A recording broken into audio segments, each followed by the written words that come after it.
Polibio, el testigo del poder. Polibio nació en Megalópolis, Grecia, alrededor del año 200 a.C., bajo el amparo de columnas que no solo sostenían templos, sino también la honra de una civilización que comenzaba a desmoronarse. Su padre, Licortas, general y estratega de la Liga Aquea, le legó algo más poderoso que un escudo o una espada: el deber de pensar antes de actuar y de entender antes de juzgar. Desde su infancia, Polibio fue educado como un aristócrata griego en el rigor de la filosofía, la historia, la retórica y el arte de la guerra. No solo fue un pensador, fue un soldado y comandante. Siendo aún joven, fue nombrado hiparco, comandante de la caballería de la Liga Aquea, una de las posiciones militares más importantes de Grecia. Participó en campañas junto a su padre, incluyendo la defensa del Peloponeso frente a amenazas internas y tensiones de ciudades rivales como Esparta.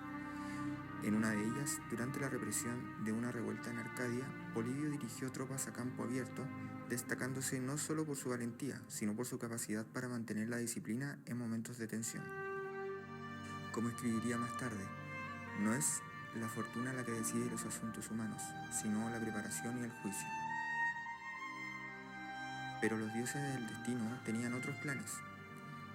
En el año 168 a.C., tras la victoria de Roma sobre Macedonia, Roma exigió 1000 rehenes de la Liga Aquea.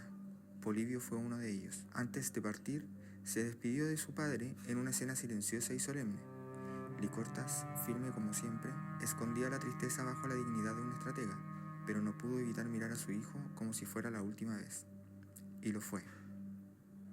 Polibio no volvería a ver a su padre. Roma lo retendría por décadas, y cuando Licortas murió en Grecia, su hijo no pudo estar a su lado. Esa pérdida, que jamás mencionó abiertamente, marcó su espíritu. El hombre que luego caminaría entre cónsules y generales romanos nunca dejó de llevar consigo la sombra de aquella despedida. Su vida fue consumida por un propósito: comprender el poder, documentar la historia y mantenerse fiel al equilibrio entre razón y deber.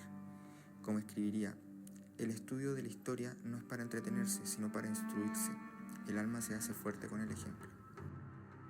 Llegó a Roma con 32 años, pero no fue tratado como un esclavo, sino como un enigma.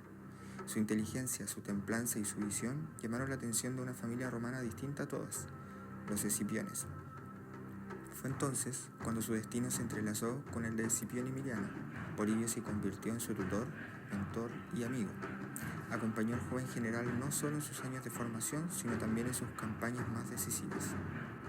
Fue testigo y cronista de la Tercera Guerra Púnica, cuando Cartago fue reducida a cenizas. La ciudad fue sitiada durante años, y cuando finalmente cayó, no quedó piedra sobre piedra. Las llamas devoraron templos, mercados, bibliotecas. Los sobrevivientes fueron encadenados. Más de 50.000 cartagineses fueron vendidos como esclavos. Hombres, mujeres, niños caminaban encadenados bajo el sol, despojados de patria, historia y futuro. Lo que había sido una de las civilizaciones más ricas del Mediterráneo desapareció en una semana de fuego y silencio. Y junto a Escipión, mientras las ruinas ardían, Polibio observó cómo su amigo, el general vencedor, lloraba en silencio. No lloraba por los cartagineses, lloraba por Roma, porque mientras contemplaba la ciudad en ruinas, Escipiano Emiliano comprendió que todo imperio, por más poderoso que parezca, está destinado a caer.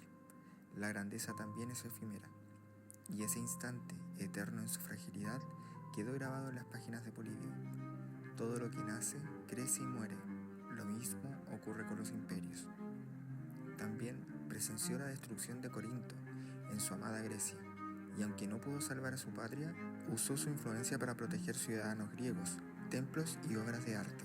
Nunca dejó de ser griego, pero supo mirar a Roma con los ojos de un historiador, no de un enemigo.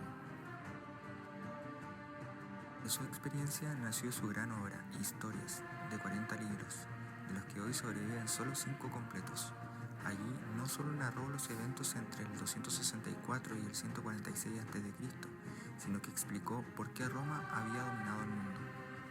Uno de sus aportes más importantes fue su teoría de la anaciclosis, un ciclo natural de las formas de gobierno en el que las sociedades pasan por etapas: monarquía, tiranía, aristocracia, oligarquía, democracia, holocracia y luego colapsan o reinician. Polibio creía que la República Romana era fuerte porque combinaba estos elementos: el poder del pueblo, del Senado y de los cónsules equilibrados. Pero también sabía que ese equilibrio era frágil y que ningún sistema escapa al tiempo. Como escribiría más tarde, el fin principal de la historia es que al conocer las acciones del pasado, los hombres puedan obrar mejor en el presente.